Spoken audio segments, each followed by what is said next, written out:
বাংলাদেশে চলছে অরাজক পরিস্থিতি। সেখানে হিন্দুদের উপরে আক্রমণ চলছে, আবার জেল থেকে বেরিয়ে গিয়েছে বেশ কিছু জঙ্গি। সেক্ষেত্রে বর্তমানে বাংলাদেশে এমন পরিস্থিতি তৈরি হয়ে রয়েছে যে সেখানে জেল থেকে বেরোনো জঙ্গিরা ভারতে ঢুকে পড়তে পারে বলে আশঙ্কা রয়েছে। আবার এই অরাজক পরিস্থিতিতে ভারতে অনুপ্রবেশ বৃদ্ধিরও আশঙ্কা রয়েছে। সেক্ষেত্রে সীমান্তে নজরদারি আরও বাড়ানো হয়েছে। আবার ইতিমধ্যেই অবৈধভাবে ভারতে প্রবেশের জন্য কয়েকজন বাংলাদেশিকে গ্রেফতারও করেছে পুলিশ। পাশাপাশি এই অনুপ্রবেশে সাহায্য করার জন্য কয়েকজন দালালকেও ধরা হয়েছে। এবার ফের একবার সেই রকমই ঘটনা, আবারও পুলিশের জালে ধরা পড়েছে 3 বাংলাদেশি অনুপ্রবেশকারী। এরপরেই প্রশ্ন উঠতে শুরু করেছে, কি উদ্দেশ্যে অবৈধভাবে ভারতে এসেছিল? তাহলে কি এর পেছনে বড়সড় কোনো নাশকতার উদ্দেশ্য ছিল? সেই বিষয়েও খতিয়ে দেখা হচ্ছে। এই ঘটনাটা নদিয়ার গাংনাপুর থানা এলাকার। অবৈধভাবে ভারতে অনুপ্রবেশের বিরুদ্ধে আবারও অভিযান জেলা পুলিশের। পুলিশের জালে গ্রেফতার 3 বাংলাদেশি অনুপ্রবেশকারী। সূত্রের খবর, রবিবার রাতে নদিয়ার গাংনাপুর থানার পুলিশের একটা বিশেষ টিম অভিযান চালায়। তারপর সন্দেহভাজনভাবে 3 ব্যক্তিকে আটক করে পুলিশ। পরবর্তীতে জানতে পারা যায় যে ওই 3 ব্যক্তি বাংলাদেশি অনুপ্রবেশকারী। ধৃতদের নাম জাফর মিয়া, কাজী আকাশ, কাজী মনিরুল হক। বৃহস্পতিবার ধৃতদের বিরুদ্ধে প্রাসঙ্গিক ধারার মামলা রুজু করে নদিয়ার রানাঘাট বিচার বিভাগীয় আদালতে পাঠায় গাংনাপুর থানার পুলিশ।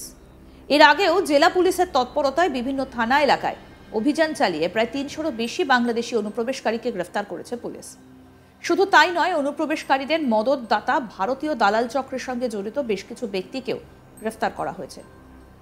সম্প্রতি বাংলাদেশের অগ্নিগর্ভ পরিস্থিতির পর থেকেই ভারত বাংলাদেশ সীমান্তের কাঁটাতার পেরিয়ে অনুপ্রবেশের সংখ্যাটা ক্রমশ বৃদ্ধি পাচ্ছে। পুলিশ সক্রিয় ভূমিকা পালন করে গ্রেফতার করছে একের পর এক অনুপ্রবেশকারীকে।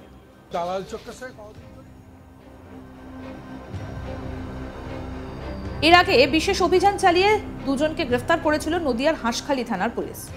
জানা যায়, বাংলাদেশি অনুপ্রবেশকারীর নাম মান্নান মণ্ডল, তার বাড়ি বাংলাদেশের ঝিনাইদহ জেলায়। পুলিশ সূত্রে জানা যায়, নদিয়ার হাঁসখালি থানা এলাকার আরাফাত মণ্ডল নামে এক যুবক ওই বাংলাদেশিকে পাসপোর্ট ভিসা ছাড়াই ভারতে ঢোকার যাবতীয় ব্যবস্থা করে দিয়েছিল, অর্থাৎ তাকে গা ঢাকা দিয়ে থাকার জন্য ব্যবস্থা করে দিয়েছিল। গোপন সূত্রে খবর পায় হাঁসখালি থানার পুলিশ। পুলিশের কাছে খবর আসে যে বাংলাদেশি অনুপ্রবেশকারীদের মদত দেওয়া দালাল রয়েছে এলাকায়। এরপর বিশেষ অভিযান চালিয়ে ভারতীয় দালাল চক্রের সঙ্গে জড়িত ওই যুবককে গ্রেফতার করে পুলিশ। তাকে টানা জিজ্ঞাসাবাদ করা হয়। সেই জিজ্ঞাসাবাদ করেই গ্রেফতার করে বাংলাদেশি অনুপ্রবেশকারীকে। এরপরই ধৃতদের তোলা হয় রানাঘাটের বিচার বিভাগীয় আদালতে। রানাঘাট মহকুমা আদালতের বিচারক বাংলাদেশি অনুপ্রবেশকারীকে 14 দিনের জেল হেফাজতের নির্দেশ দেন। দালাল চক্রে জড়িত ব্যক্তিকে 14 দিনের পুলিশি হেফাজতের নির্দেশ দিয়েছেন। তবে এই ঘটনা নতুন নয়। আগেও এই নদিয়াতে বিভিন্ন সময় বাংলাদেশি অনুপ্রবেশকারীকে গ্রেফতারের ঘটনা ঘটেছে। তাদের সঙ্গে যুক্ত থাকা দালালদেরও খোঁজ পেয়ে তাদেরকেও গ্রেফতার করেছে পুলিশ। সেই তালিকায় এবার নতুন সংযোজন এই 2 ব্যক্তি।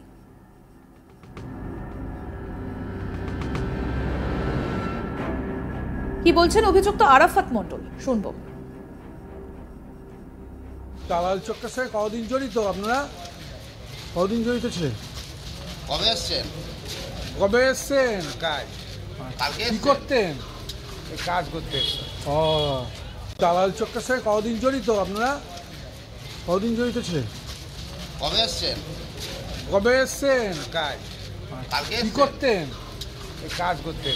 ও, দালাল চক্রের সাথে কতদিন জড়িত আপনারা?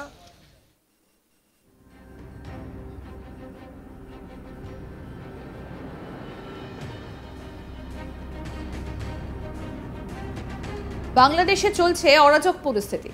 সেখানে হিন্দুদের ওপর আক্রমণ চলছে, আবার জেল থেকে বেরিয়ে গিয়েছে বেশ কিছু জঙ্গি। সেক্ষেত্রে বর্তমানে বাংলাদেশে এমন পরিস্থিতি তৈরি হয়েছে যে সেখানে জেল থেকে বেরোনো জঙ্গিরা ভারতে ঢুকে পড়তে পারে বলে আশঙ্কা রয়েছে।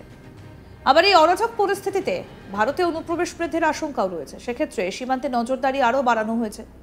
ইতিমধ্যে অবৈধভাবে ভারতে প্রবেশের জন্য কয়েকজন বাংলাদেশিকে গ্রেফতারও করেছে পুলিশ। পাশাপাশি এই অনুপ্রবেশে সাহায্য করার জন্য কয়েকজন দালালকেও ধরা হয়েছে। এবার ফের একবার সেই ঘটনা, আবারও পুলিশের জালে ধরা পড়েছে 3 বাংলাদেশি অনুপ্রবেশকারী। এরপরই প্রশ্ন উঠতে শুরু করেছে, কি উদ্দেশ্যে অবৈধভাবে ভারতে এসেছিল তারা? তাহলে কি এর পেছনে কোনো বড়সড় নাশকতার উদ্দেশ্য ছিল? সেই বিষয়টাও খতিয়ে দেখা হচ্ছে। নদিয়ার গাংনাপুর থানা এলাকার এই ঘটনায় ইতিমধ্যেই চাঞ্চল্য ছড়িয়েছে। অবৈধভাবে ভারতে অনুপ্রবেশের বিরুদ্ধে আবার অভিযান জেলা পুলিশের। পুলিশের জালে গ্রেফতার 3 বাংলাদেশি অনুপ্রবেশকারী। কতদিন আগে আসছিলেন? আপনারা কেন এসেছিলেন? কি নাম আপনার?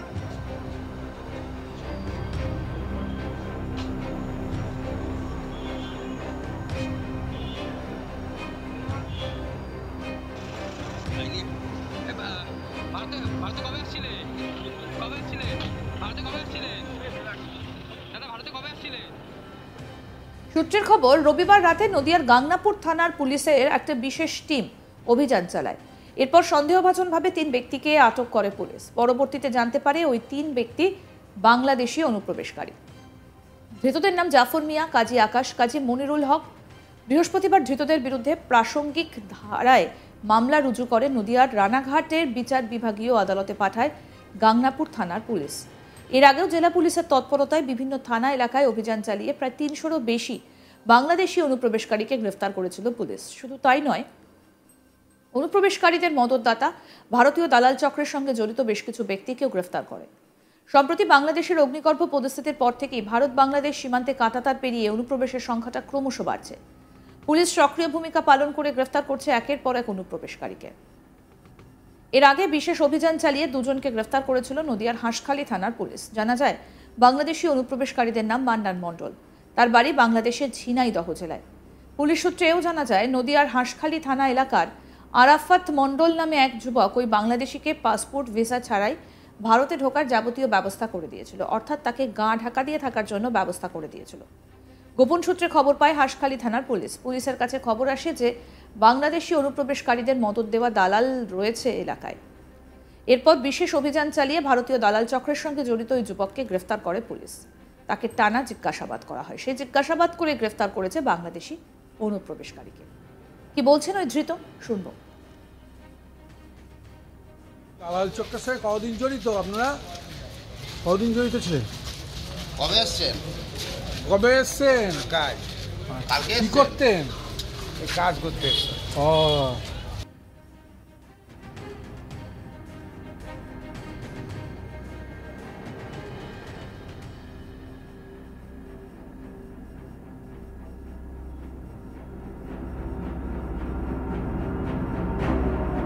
ধৃতদের ইতিমধ্যেই তোলা হয়েছে রানাঘাটের বিচার বিভাগীয় আদালতে। রানাঘাট মহকুমা আদালতের বিচারক বাংলাদেশি অনুপ্রবেশকারীকে 14 দিনের জেল হেফাজতের নির্দেশ দেন।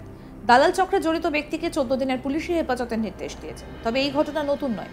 আগেও এই নদিয়াতে বিভিন্ন সময় বাংলাদেশি অনুপ্রবেশকারীকে গ্রেফতারের ঘটনা ঘটেছে।